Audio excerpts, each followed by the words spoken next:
사도신 사도신경으로 신앙 고백 드림으로 새벽 예배 시작합니다. 전능하사 천지를 만드신 하나님 아버지를 내가 믿사오며 그 외아들 우리 주 예수 그리스도를 믿사오니 이는 성령으로 잉태하사 동정녀 마리아에게 나시고 본디오 빌라도에게 고난을 받으사 십자가에 못 박혀 죽으시고 장사한 지 사흘 만에 죽은 자 가운데서 다시 살아나시며 하늘에 오르사 전능하신 하나님 우편에 앉아 계시다가 저리로서 산자와 죽은 자를 심판하러 오시리라. 성령을 믿사오며 거룩한 공회와 성도가 서로 교통하는 것과 죄를 사하여 주시는 것과 몸이 다시 사는 것과 영원히 사는 것을 믿사옵나이다. 아멘. 이 아침에 우리에게 주시는 하나님의 말씀은 고린도 후서 8장 1절부터 15절 말씀까지입니다. 고린도 후서 8장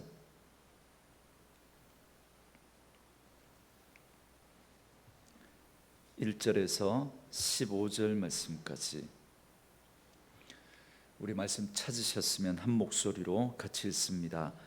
형제들아, 하나님께서 마게도냐 교회들에게 주신 은혜를 우리가 너희에게 알리노니 환난의 많은 시련 가운데서 그들의 넘치는 기쁨과 극심한 가난이 그들의 풍성한 연보를 넘치도록 하게 하였느니라. 내가 증언하노니 그들이 힘대로 할 뿐 아니라 힘에 지나도록 자원하여 이 은혜와 성도 섬기는 일에 참여함에 대하여 우리에게 간절히 구하니 우리가 바라던 것뿐 아니라 그들이 먼저 자신을 주께 드리고 또 하나님의 뜻을 따라 우리에게 주었도다. 그러므로 우리가 디도를 권하여 그가 이미 너희 가운데서 시작하였은즉 이 은혜를 그대로 성취하게 하라 하였노라. 오직 너희는 믿음과 말과 지식과 모든 간절함과 우리를 사랑하는 이 모든 일에 풍성한 것 같이 이 은혜에도 풍성하게 할지니라. 내가 명령으로 하는 말이 아니요 오직 다른 이들의 간절함을 가지고 너희의 사랑의 진실함을 증명하고자 함이로다. 우리 주 예수 그리스도의 은혜를 너희가 알거니와 부요하신 이로서 너희를 위하여 가난하게 되심은 그의 가난함으로 말미암아 너희를 부요하게 하려 하심이라. 이 일에 관하여 나의 뜻을 알리노니 이 일은 너희에게 유익함이라. 너희가 1년 전에 행하기를 먼저 시작할 뿐 아니라 원하기도 하였은즉 이제는 하던 일을 성취할지니 마음에 원하던 것과 같이 완성하되 있는 대로 하라. 할 마음만 있으면 있는 대로 받으실 터이요 없는 것은 받지 아니하시리라. 이는 다른 사람들은 평안하게 하고 너희는 곤고하게 하려는 것이 아니요 균등하게 하려 함이니 이제 너희의 넉넉한 것으로 그들의 부족한 것을 보충함은 후에 그들의 넉넉한 것으로 너희의 부족한 것을 보충하여 균등하게 하려 함이라. 기록된 것 같이 많이 거둔 자도 남기지 아니하였고 적게 거둔 자도 모자라지 아니하였느니라. 아멘. 오늘은 함께 읽으신 고린도후서 8장 1절부터 15절 말씀을 중심으로 너희가 부요하도록 이라는 제목의 말씀으로 잠시 은혜를 나누겠습니다. 고린도후서 1장부터 7장까지의 말씀은 큰 틀에서 보면 사도 바울이 자신의 사도권에 대해서 변론하는 그런 내용이라고 할 수 있습니다. 그래서 1장부터 7장의 말씀에 걸쳐서 이 이야기를 해야 할 만큼 사도 바울에 대한 사도권의 공격이 얼마나 심각했는지 우리는 미루어 짐작해 볼 수 있겠습니다. 이제 오늘부터 살펴볼 8장과 9장의 내용은 헌금에 대한 말씀입니다. 사도 바울 당시 교회의 모체라고 할 수 있는 예루살렘 교회는 극심한 기근으로 인해서 심각한 어려움에 빠져 있었습니다. 그래서 이 소식을 들었던 그 당시 많은 교회들이 예루살렘 교회를 돕는 구제 헌금에 동참하게 되었는데 10절 말씀에 보면 고린도 교회도 이미 1년 전에 예루살렘 교회를 돕는 일에 마음을 같이 하기로 하고 그 헌금을 시작했다라는 걸 알 수 있습니다. 그런데 참고로 말씀을 드리면 오늘날 우리는 연보라는 이 단어를 거의 쓰지 않지만 우리는 지금 헌금이라는 단어로 이렇게 사용을 합니다. 그러나 이 당시 헌금과 연보는 구별해서 사용되었습니다. 그래서 오늘 언급하고 있는 건 연보입니다. 그러니까 이 연보는 일반적인 헌금이 아니라 오늘날로 치면 목적 헌금으로 이해하시면 되겠습니다. 그러니까 특별히 기근 때문에 고생하는 예루살렘 교회를 돕기 위한 일종의 구제 헌금이 바로 이 연보를 말하는 겁니다. 그러니까 고린도 교회는 이미 1년 전에 예루살렘 교회를 돕기 위한 구제 헌금으로 구제 헌금을 모으기로 결정을 했던 겁니다. 그런데 잘 아시는 것처럼 고린도 교회가 여러 가지 문제들을 가지고 있었기 때문에 그 문제들 때문에 헌금 모으는 이 일이 지지부진하게 될 수밖에 없었던 겁니다. 그래서 바울은 이제 고린도 교회의 문제가 이제 어느 정도 해결이 되었기 때문에 이제 예루살렘 교회를 돕는 그 구제 헌금에 고린도 교회가 동참할 수 있기를 바라면서 다시 이야기를 시작하고 있는 겁니다. 먼저 바울은 마게도냐 교회의 사례를 들어서 이야기를 시작합니다. 여러분, 마게도냐라고 하는 이 이름은 지명, 어떤 도시나 어떤 그 지역의 명칭을 이야기하는 게 아니라 우리나라로 치면 경상도, 전라도, 경기도 같은 지역을 가리키는 겁니다. 그러니까 그리스 북부 지역을 말합니다. 그리고 이 지역의 대표적인 도시가 빌립보, 데살로니가, 그리고 베레아라고 하는 그런 도시들이 있습니다. 먼저 1절과 2절 말씀에 보면 형제들아 하나님께서 마게도냐 교회들에게 주신 은혜를 우리가 너희에게 알리노니 환난의 많은 시련 가운데서 그들의 넘치는 기쁨과 극심한 가난이 그들의 풍성한 연보를 넘치도록 하게 하였느니라 그럽니다. 사실 그 당시 마게도냐 지역의 교회들도 어렵기는 마찬가지였습니다. 그러나 그들은 자신들도 어려움 가운데 있었지만 그럼에도 불구하고 풍성한 연보를 드렸다 그럽니다. 그런데 1절 말씀을 잘 보시면 바울은 이걸 마게도냐 교회들에게 주신 은혜다 그렇게 말씀하고 있습니다. 여러분, 우리는 보통 뭔가 잘 되었을 때, 좋은 일이 있을 때, 혹은 마음에 감동을 받았을 때 그때 은혜 받았다라는 그런 표현을 씁니다. 그런데 마게도냐 교회는 여전히 환난과 시련 가운데 있었다고 합니다. 게다가 가난하기까지 했습니다. 그런데도 그들은 자신들보다 더 어려운 처지에 있었던 예루살렘 교회를 돕는 일에 풍성한 헌금을 했던 겁니다. 이걸 바울은 뭐라고 말하느냐면 은혜라고 말하고 있는 겁니다. 여러분, 은혜라고 하는 개념이 우리가 생각하는 것하고 많이 다르죠. 오늘날 많은 분들이 은혜를 복하고 그냥 이렇게 혼재해서 그렇게 사용을 하고 있습니다. 그래서 많은 분들이 자기 주머니가 채워지는 걸 복으로, 은혜로 여기며 살아갑니다. 그러나 이건 진짜 은혜가 뭔지 모르는 사람들이 하는 말입니다. 하나님의 은혜로 말미암아 구원받은 하나님의 백성들, 믿음으로 말미암아 살아가는 자들은 욕심을 따라 살아가는 자들이 아닙니다. 여러분, 죄의 가장 큰 특징을 제가 뭐라고 말씀드렸습니까? 지독한 개인주의. 그게 여러분 죄의 특성입니다. 자기밖에 모르는 거예요. 자기밖에.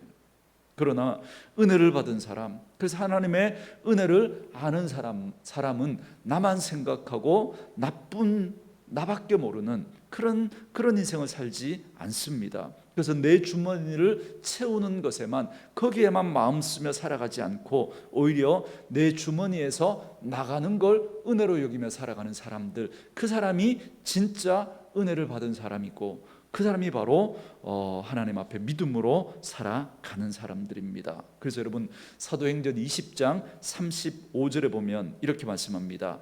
범사에 여러분에게 모본을 보여준 바와 같이 수고하여 약한 사람들을 돕고 또 주 예수께서 친히 말씀하신 바 주는 것이 받는 것보다 복이 있다 하심을 기억하여야 할지니라 그럽니다. 마게도냐는 이런 은혜를 알았던 거죠.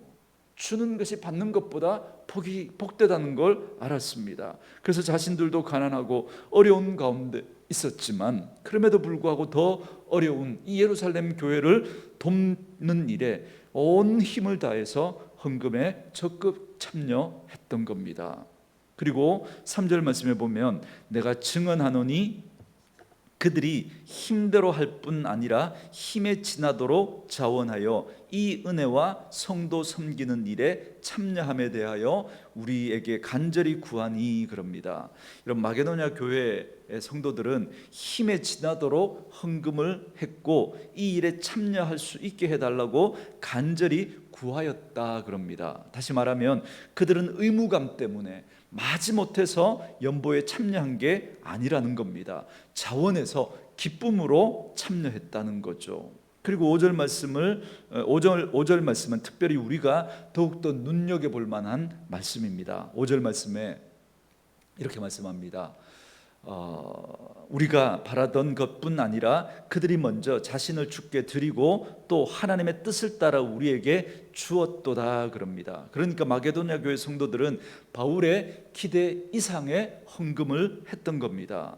바울이 마게도냐 교회가 예루살렘 교회를 돕는 일에 동참하기를 바울도 원했지만 그러나 누구보다도 마게도냐 교회의 형편을 잘 알고 있었던 사람이 바울입니다. 그렇기 때문에 마게도냐가 이 일에 동참을 하지만 그러나 이 정도쯤이면 되겠다 그렇게 생각했던 게 있었던 겁니다. 그런데 바울이 생각했던 것보다 훨씬 더 많은 액수의 헌금을 마게도냐 교회들이 했던 겁니다. 여기에 대해서 바울은 이건 그냥 돈이 아니고 헌금이 아니고 이건 마게도냐 교회가 자신을 드린 것이다 지금 이렇게 말하고 있는 겁니다.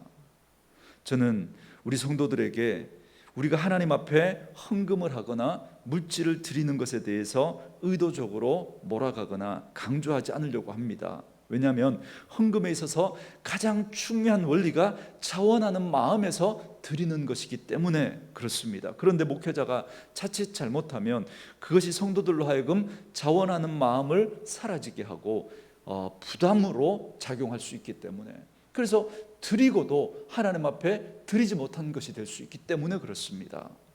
그래서 웬만하면 제가 그렇게 하지 않으려고 합니다. 그래서 건축을 할 때도 작정 헌금을 하지 않았고, 예전에 연초에 건축이나 선교 월정 헌금을 작정하는 그런 시간들을 따로 가졌었는데 이것도 하지 않는 게 맞겠다 생각을 해서 우리 성도들이 자원하는 마음으로 동참할 수 있도록 그렇게 하고 있습니다. 그래서 우리 성도님들이 헌금을 하는 걸 제가 이렇게 지켜보면서 어쩌면 돈으로 하는 것이 가장 쉬울 수도 있을 것 같다라는 그런 생각이 들기도 하고, 또 한편으로는 저렇게 하는 것도 믿음 없으면 절대로 할 수 없지, 이런 마음이 동시에 다 들기도 합니다. 제가 왜 이런 말씀을 드리냐면, 헌금은 일반적으로 일반화시켜서 적용할 수 있는 문제가 결코 아니기 때문에 그렇습니다.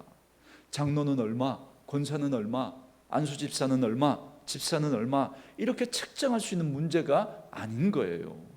개인적인 재정의 형편이 다 다르고 하나님 앞에서 은혜를 깨달은 깊이도 다 다른데 그걸 어떻게 일률적으로 정할 수가 있겠습니까? 이건 그렇게 할 수가 없는 거죠. 그러나 분명한 것은 하나님의 은혜를 깨닫게 되면 드리고 싶어진다는 겁니다. 여러분, 이거 틀림없는 사실입니다. 그게 물질이든 시간이든 노력이든 하나님 앞에 드리고 싶어지는 게 여러분 너무나 이건 자연스러운 겁니다. 그래서 바울은 마게도냐 교회 성도들이 힘에 지나도록 자원하여서 드린 그 헌금을 단순히 돈으로 받던 게 아닙니다. 단순히 헌금으로 받던 게 아닌 거죠. 자신을 드린 겁니다. 자신을. 그렇게 해서 사도 바울은 받던 겁니다. 여러분, 그렇기 때문에 주의 일은 단지 돈으로 하는 게 아닙니다. 여러분, 물론 어떤 일을 하려면 돈이 필요하고 물질이 필요합니다. 물질이 필요하다는 거 제가 무시하는 거 아닙니다. 그러나 그것만으로 하면, 단지 돈으로 물질로만 하면 그건 여러분 하나님의 일이 아니라 그건 사람의 일입니다. 사람의 일.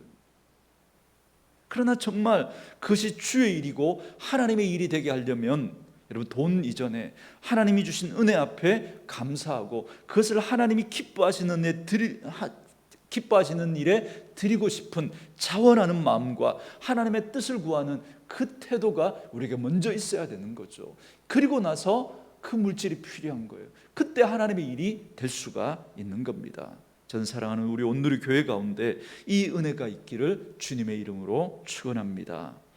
그리고 6절부터 8절에 보면 바울은 바로 이런 은혜에 참여하라고 고린도 교인들에게 이 디도를 통해서 전했습니다. 고린도 교회는 물질적으로나 그리고 여러 가지 면에서 풍성한 교회였습니다. 그래서 이 헌금에 참여하는 일에도 풍성하게 하라고 그렇게 권면을 합니다. 그런데 8절에 보면 이건 명령이 아니라고 바울이 이야기합니다. 여러분, 은혜는 명령이 아닙니다. 여러분, 은혜의 가장 큰 특징은 자원하는 마음입니다. 그래서 주의 은혜를 경험하면 하나님이 기뻐하시는 일에 참여하고 싶어지고 거기에 마음이든 물질이든 시간이든 몸이든 드리고 헌신하고 싶어지는 겁니다. 그래서 어떤 일에 의무와 명령으로 강요할 수가 없는 거예요. 왜요? 이건 어떤 명령이나 강요로도 되는 것이 아니기 때문에 그렇습니다.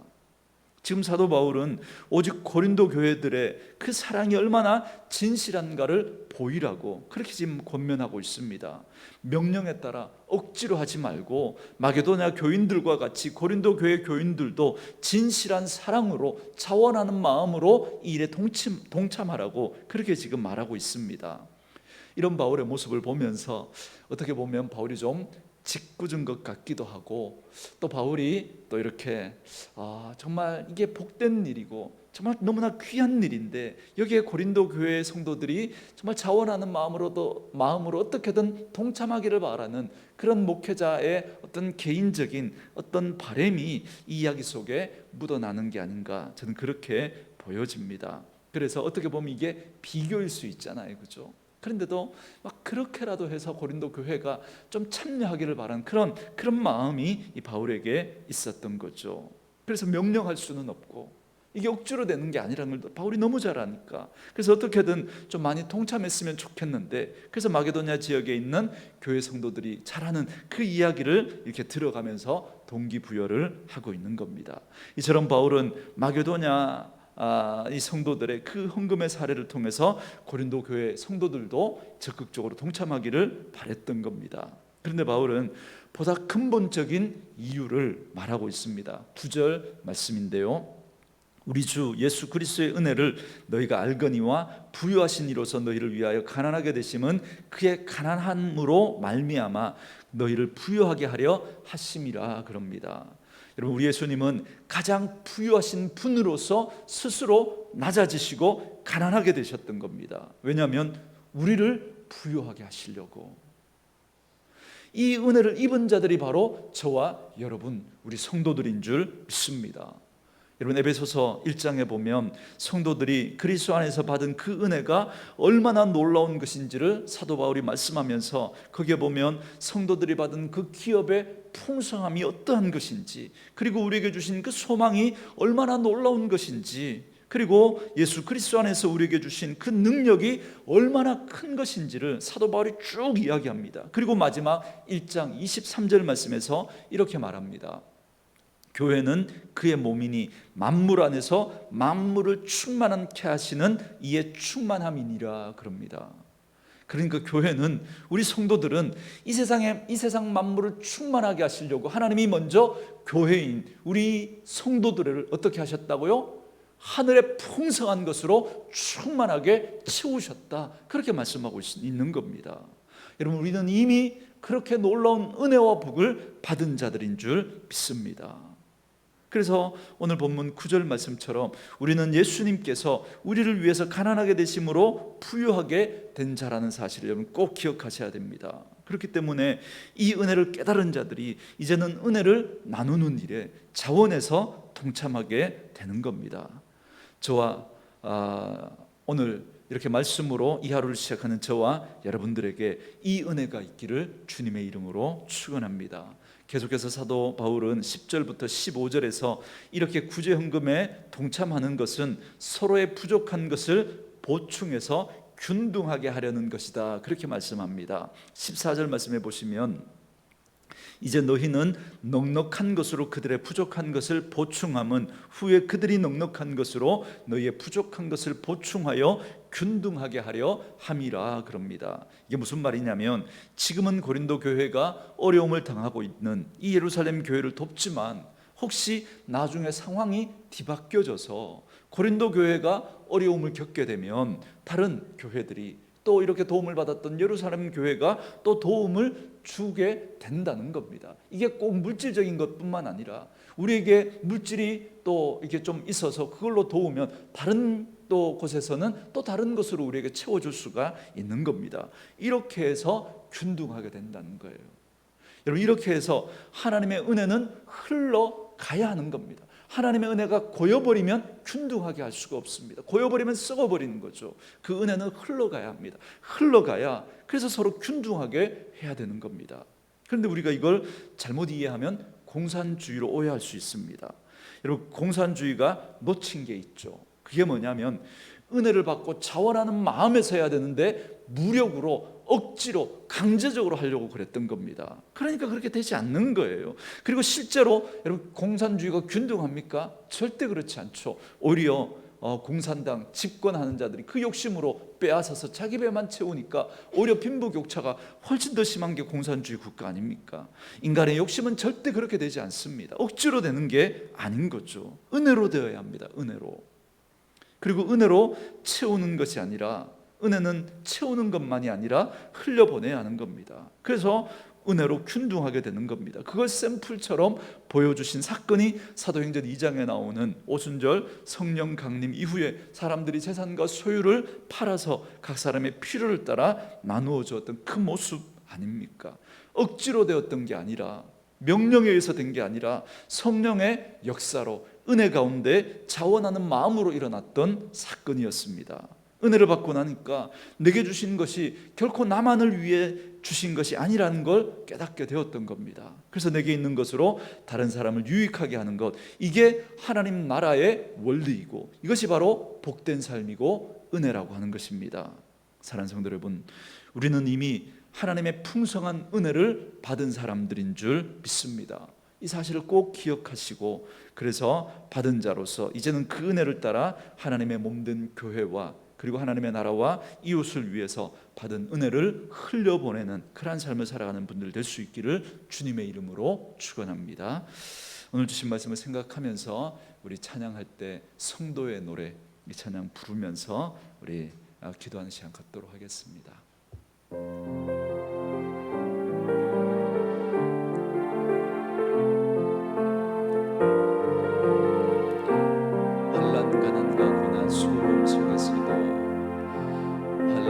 가난과 고난 수고로움 속에 성도는 그 믿음을 지켰네. 주를 섬기는 일에 자신을 다 드리며 진리의 말씀과 성령으로 그 길을 걸었네. 다시 한번 환난 가난과 고난 수고로움 속에도 성도는 그 믿음을 지켰네. 주를 섬기는 일에 자신을 다 드리며 진리의 말씀과 성령으로 그 길을 걸었네. 그리스도 안에서 새롭게 하시고 그리스도 안에서 새롭게 한 그리스도로 인하여 자유케 되었네. 그리스도로 인하여 자유케 되었네. 우리는 무명하나 유명한 자요. 죽음의 위기 속에도 참 생명 가졌고 근심하나 기뻐하며 가난하나 다른 이를 부욕해 하는 자로다. 우리는 무명하나 유명한 자요. 죽음의 위기 속에도 참 생명 가졌고 근심하나 기뻐하며 가난하나 다른 이를 부욕해 하는 자로다. 다른 근심하나 기뻐하며 가난하나 다른 이를 부욕해 하는 자로다. 모든 것 가진 자로다. 모든 것 가진 자로다. 모든 것 가진 자로다. 아멘. 오늘 주신 말씀을 생각하면서 우리 같이 한번 기도할 때요, 하나님 앞에서 우리가 받은 은혜가 얼마나 크고 놀라운 것인지를 알게 하셔서 차원하는 마음으로 하나님의 나라와 하나님의 몸된 교회 그리고 이웃을 위해서 내가 가진 것으로 나누는 삶을 살아가는 저희들 되게 해달라고 기도하시고, 은혜는 흘러가야 하는데 흘려보내지 못하고 가두고 붙들려고만 하는 그런 우리의 모습은 없는지 돌아보고 받은 은혜를 흘려보내며 편균케 하는, 균등하게 하는 그러한 삶을 살아갈 수 있는 저희들 되게 해달라고 우리 한번 또 기도하시고, 여러분 말씀은 다른 사람에게 적용하는 것이 아니라 내게 적용하는 것임을 분명히 기억하시고, 혹시 이 말씀으로 다른 사람을 공격하거나 다른 사람들에 대해서 섭섭한 마음 가지는 그런 일 없게 하시고, 오늘 이 말씀을 내게 적용하고 살아갈 수 있는 그런 저희들 되게 해달라고 우리 같이 한번 기도하시고, 오늘도 나라와 민족 우리 선교씨 또 올려드리고, 우리 아픈 분들 위해서 기도할 때 우리 임준모 집사님 또 우리 김수지 성도님 위해서 기도해 주시고, 이 코로나 상황이 하루속히 또 끝나고 또 우리가 우리 성도들이 믿음으로 잘 이겨낼 수 있도록 여러분 기도하시고, 오늘 여러분들이 가지고 나온 기도의 제목들 가지고 기도하시다가 돌아갈 수 있기를 바랍니다. 기도하겠습니다. 살아계신 아버지, 감사합니다.